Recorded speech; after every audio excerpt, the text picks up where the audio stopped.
La femme, Ed. La femme est le réceptacle des péchés de l'homme. Ed se recroqueville sur son petit lit. Sa chambre est plongée dans la pénombre. Les murs sont nus. Pour seule décoration, un crucifix de bois au-dessus du lit. Ed a peur. Ed a 6 ans. Sa mère, debout au centre de la pièce, lui semble immense. Ses yeux perçants le fixent. Ed a peur. Mais Ed est fasciné. Ed est soumis. Ed aime profondément sa mère. Il tremble. Toutes ses émotions contradictoires le tétanisent. Augusta, sa mère, reprend son souffle. Elle s'approche de son fils, tout près. Il sent son odeur de savon, sa sueur aussi. Elle se penche à son oreille et lui dit doucement « Souviens-toi, Ed, les hommes sont des pécheurs lubriques qui se détournent de Dieu, mais les femmes sont les récipients de leurs péchés.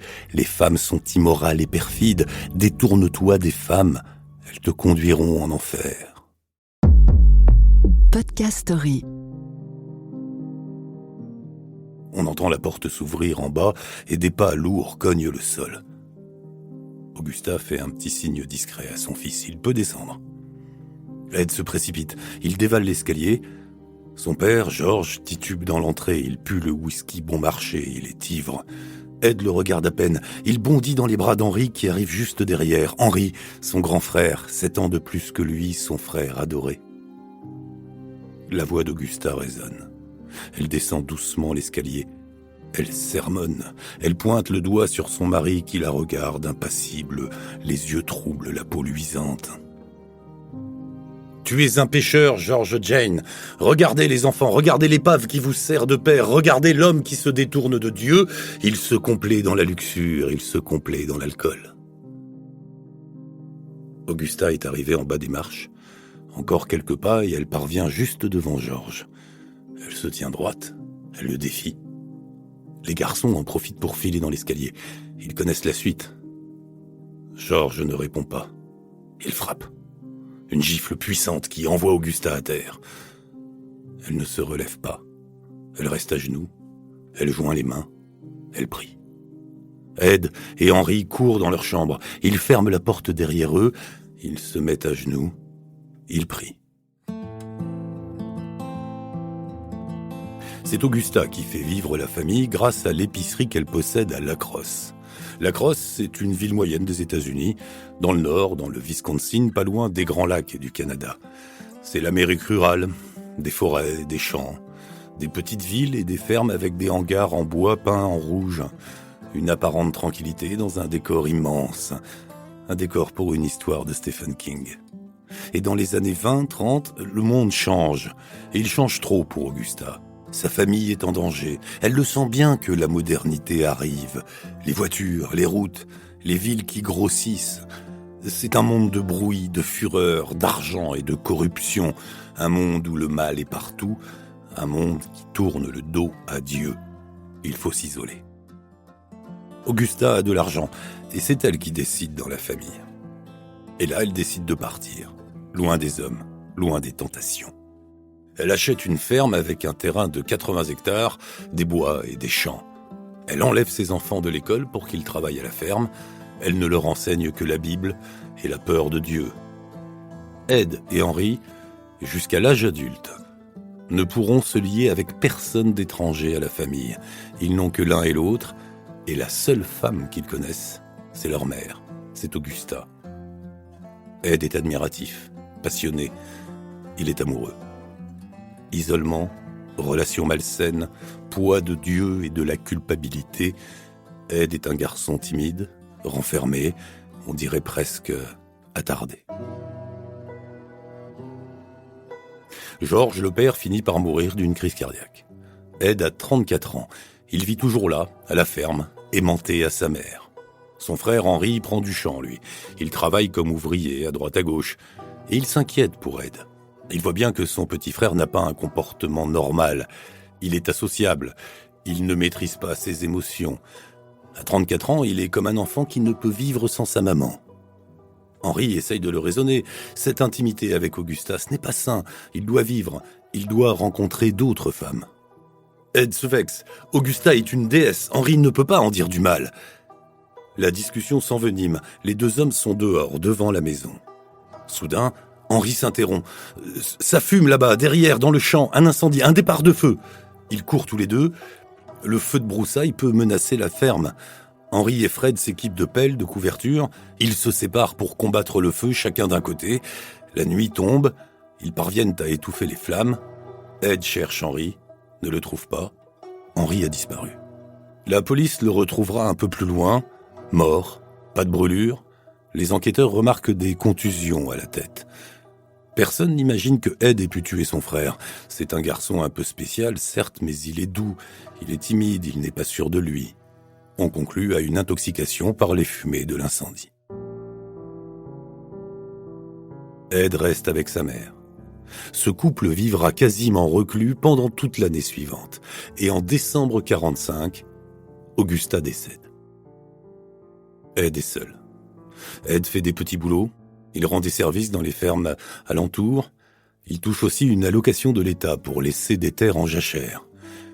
Et Ed se renferme. Les psychoses gagnent du terrain. Il n'a plus aucun garde-fou, personne pour le remettre sur le droit chemin, pas d'Augusta pour le guider, pour l'aimer. Ed transforme la maison en mausolée. Certaines pièces sont condamnées, celle où sa mère passait le plus de temps. Sa chambre, bien sûr, mais aussi le salon, au rez-de-chaussée, et la salle à manger. Il ne touche à rien. Laisse chaque objet à sa place, comme quand elle était là. Il cloue des planches sur les portes et les fenêtres. Ce ne sont plus des pièces, ce sont des reliques. Il s'installe dans une petite chambre à côté de la cuisine. C'est là qu'il vit. Une petite chambre, une cuisine, ça lui suffit. Ça, et les fantasmes. Tous ceux qu'il a enfouis depuis toutes ces années. Il est vierge. Il n'a jamais touché une femme. Il n'a jamais approché une autre femme que sa mère. C'est elle qui lui interdisait de les rencontrer. Les femmes le guideraient en enfer. Mais maintenant, Augusta n'est plus là. Maman est partie. Le petit garçon est libre et il veut tout de suite. Il veut les femmes et il les déteste. Elle l'effraie, mais il les veut. Il peut, Augusta est morte et il ne pense plus qu'à ça, au sexe et à la mort. Il lit des magazines porno, des revues d'anatomie. Il se passionne pour les rites funéraires. Il découvre les crimes nazis, les tortures. Il dévore ses livres. C'est d'ailleurs la seule matière dans laquelle il était bon à l'école, la lecture. Il s'évadait grâce à elle. Maintenant, il sombre, toujours plus loin. Ed lit le journal local tous les jours. Il s'attarde à la rubrique nécrologie, il est fasciné par les noms des morts. Et ce matin, on annonce l'enterrement d'une jeune femme. Elle sera inhumée ce jour dans le même cimetière que sa mère. L'annonce invite au recueillement et donne l'heure de la cérémonie. Ed s'y rend. Il connaît. La tombe n'est pas loin de celle de sa mère. Le soir, Ed revient au cimetière, équipé d'une pioche et d'une pelle. À la lueur de la lune, il creuse. Il peine, il sue. Il a les mains couvertes d'ampoules. Il creuse. La pioche fait un toc. Il touche le bois. Ed ouvre le cercueil. Il se saisit du cadavre et parvient à le remonter. Ensuite, il rebouche la tombe. Il traîne le cadavre jusqu'à son pick-up et il rentre chez lui, à la ferme. On tuait le cochon dans la famille. Ed a déjà vu faire ses parents. Un jour, il s'en souvient très bien, il a vu sa mère, les mains plongées dans le ventre de la bête. Le porc était pendu dans la grange, les pattes avant étaient attachées l'une à l'autre par une ficelle. Il était venu, attiré par les cris de l'animal qui sent la mort. Il l'avait égorgé. Un seau en fer était plein de sang. Sa mère vidait le ventre de ses organes. Les intestins étaient tombés dans une bassine. Ed répète les gestes. Il pend le corps par les pieds. Il coupe la tête. Il vide le ventre. Il la dépaisse soigneusement et tanne la peau. Il va en faire des vêtements. Il va porter sa peau. Une logique macabre qui répond à une pulsion sexuelle. Il ne peut posséder cette femme. Il y a bien pensé, mais elle sent vraiment trop mauvais. Il ne peut pas la posséder, mais il peut l'habiter. Il peut porter sa peau. Et puis, Ed a envie de savoir ce que c'est que d'être une femme. Elles ressentent quoi, ces créatures démoniaques, source de toutes les perditions? C'est comment d'être l'une d'entre elles. C'est comment d'avoir des seins. Ça fait quoi d'avoir un sexe de femme? Il découpe le corps, la peau donc, mais aussi les seins qu'il range dans le frigo, le sexe qu'il fait sécher dans une boîte en carton. Pour la tête, il a lu un livre sur les Indiens réducteurs de tête. Il va tenter de faire comme eux. Ed ne voit pas où est le mal. Il ne fait que déterrer un cadavre. Il ne cause de tort à personne, n'est-ce pas? Elle était déjà morte. Rien de mal. Alors il recommence. Une dizaine de fois. Rien de mal. Un jour, des gamins, 2 garçons d'une douzaine d'années, viennent à la ferme. Personne dans le coin n'a peur de Ed. Il est un peu simple, c'est l'idiot du village, mais rien de méchant. Les gamins se pointent donc et Ed est là, il les reçoit, bienveillant. Il a un truc terrible à leur montrer. Venez voir, j'ai des têtes réduites. Les garçons le suivent. Effectivement, Ed possède des têtes réduites. Des vraies, enfin, on sait pas trop, c'est peut-être juste des trucs bidons pour Halloween. Ed, il dit que ce sont des véritables têtes réduites, qu'elles viennent d'Amérique du Sud. C'est ce que les enfants racontent à leurs parents. Bien sûr, l'histoire circule. Ed, le gars qui a pas toute sa tête, garderait chez lui des têtes réduites. Elles viennent de tribus indiennes, là-bas, en Amazonie. On plaisante avec cette histoire, on prend pas l'affaire au sérieux, Ed. C'est juste un type un peu bizarre qui collectionne des trucs bizarres, voilà tout. Le shérif Art Schley du comté de Woshara regarde les dossiers du jour. Schley est grand, musclé, il a la quarantaine. C'est un homme qui a grandi dans un monde rural, dur, mais il est élégant. En 1952, les hommes portent le costume et le manteau. Ils sont rasés de près, les cheveux coupés courts, presque militaires.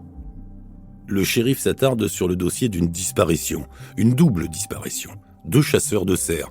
Ils sont passés dans un bar juste avant de s'enfoncer dans la forêt et depuis, plus de nouvelles. La police organise une battue. Rien. Un mystère. Un nouveau mystère. Art Schley en est à sa 2e disparition mystérieuse. Il se souvient bien de ce dossier jamais résolu. C'était en 1947, une fillette de 8 ans qui avait disparu sur le chemin de l'école. Aucune piste. Art range le dossier des chasseurs avec celui de la petite fille. Et ça recommence. 1 an plus tard, en 1953, une jeune fille de 15 ans n'est jamais rentrée d'un babysitting. On retrouvera ses vêtements ensanglantés au bord de la route à la sortie de la crosse. Encore 1 an de plus et en 1954, une tenancière de bar, Mary Hogan, disparaît à son tour. On découvre des traces de sang dans son pub, mais les enquêtes ne donnent rien. Les dossiers s'accumulent.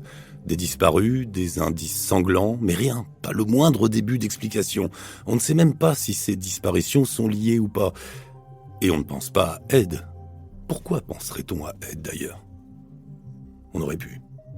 C'est ce que s'est dit plus tard en frissonnant un voisin de Ed, un dénommé Elmo. Elmo s'est souvenu que quelques jours après la disparition de Marie, la tenancière de bar, il en avait parlé avec Ed. Ed connaissait bien Marie. Il semblait l'apprécier, il allait souvent dans son bar et Elmo s'était gentiment moqué. Il lui avait dit qu'il aurait dû draguer Marie. Au moins, au lieu d'avoir disparu, elle serait peut-être chez lui. Ed avait réfléchi quelques secondes et avait répondu à Elmo « Mais elle n'a pas disparu. Elle est chez moi. Elle est à la ferme. » Évidemment, Elmo avait pensé à une boutade. 3 ans passent. En 1957, nouvelle disparition. Bernice Worden possède une quincaillerie dans la ville de Plainfield. Et elle ne rentre pas chez elle ce soir-là. Son fils, qui est adjoint du shérif, se rend au magasin. Il découvre des traces de sang dans la boutique et il se souvient qu'un type bizarre est venu aujourd'hui. C'est sa mère qui lui avait raconté. L'homme avait un air un peu gauche, timide, limite débile. Il voulait l'inviter à sortir, Bernice avait refusé. Le type avait acheté un bidon d'antigel avant de partir. On cherche dans les factures et on trouve le bidon d'antigel. La facture est au nom d'Edward Jane. C'est Ed. Le nord du Wisconsin est un territoire de chasseurs de cerfs. Les hommes du coin pratiquent tous. On part à l'aube dans la forêt, on marche longtemps, on traque la bête, on la tue. Ensuite, on la pend par les pattes et on la vide. C'est une scène que le shérif a vue des dizaines de fois dans sa vie. Quand il entre dans la grange de Ed, c'est à ça qu'il pense sur le coup. C'est un cerf qu'on est en train de vider, qui pend là, accroché à une poutre. Et il s'approche, et ce n'est pas un cerf. C'est une femme, décapitée. Les enquêteurs progressent dans la maison. Ils découvrent des restes humains un peu partout. Les têtes réduites sont bien là. Des organes divers séchés dans des boîtes ou conservés au frigo. Enfouis dans le jardin les corps d'une dizaine de femmes. Un bol fait dans un crâne. Un fauteuil recouvert de peau. Un costume aussi. Son vêtement de peau, comme il l'a nommé devant les enquêteurs, et qu'il portait certains soirs, seul chez lui, dans la ferme. Il dansait avec ce costume. Ed avoue 2 meurtres, Bernice et Marie. Il reconnaît avoir volé des cadavres dans le cimetière. Pendant 30 jours, les psychologues étudient Ed et ils en concluent qu'il est irresponsable pénalement. Il est fou. Ed passe le reste de sa vie dans des instituts spécialisés. L'équipe médicale et les gardiens qui l'entourent parlent d'un malade facile, serviable, pas besoin de médicaments pour le calmer. À le voir au quotidien, on ne peut deviner sa folie. Années 70. Tobe Hooper a 28 ans. Il est réalisateur à San Diego, en Californie.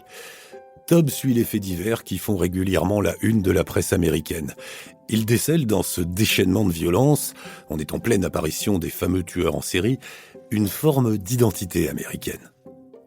Il a réalisé de nombreux documentaires et il imagine faire un film très réaliste sur cette violence. Et Tobe pense à l'histoire de Ed Gein. Et il écrit son adaptation, et il tourne Massacre à la tronçonneuse qui sort en 1974. Au début du film s'affiche sur l'écran cette phrase ambiguë. Massacre à la tronçonneuse est l'un des crimes les plus bizarres de l'histoire des annales américaines. Depuis, la rumeur veut que le film soit une histoire vraie. Maintenant vous le savez, oui, Massacre à la tronçonneuse est bien inspiré d'une histoire vraie. Ed meurt 10 ans après la sortie du film en 1984. Nous enregistrons ce podcast en 2022. Une nouvelle version de Massacre à la tronçonneuse est diffusée en ce moment sur les plateformes. Une nouvelle version de l'histoire. Une nouvelle histoire de Ed Gein. Si un jour vous voyagez à travers les États-Unis en voiture, vous traverserez ces espaces immenses et magnifiques. Vous roulerez sur ces routes toutes droites, longs rubans noirs qui semblent se perdre dans le ciel bleu. Vous traverserez ces petites villes assoupies perdues au milieu du grand rien américain. Vous croiserez aussi ces fermes isolées, lourdes bâtisses en bois battues par le vent et brûlées par le soleil. Et à ce moment-là, je suis sûr que vous jetterez un coup d'œil à la jauge d'essence, histoire d'être certain de ne pas tomber en panne. Pas ici. Podcast Story. On a tous une histoire à écouter. Ne manquez aucun épisode de Podcast Story. Abonnez-vous et mettez 5 étoiles sur Podcast Addict, Amazon Music ou Spotify.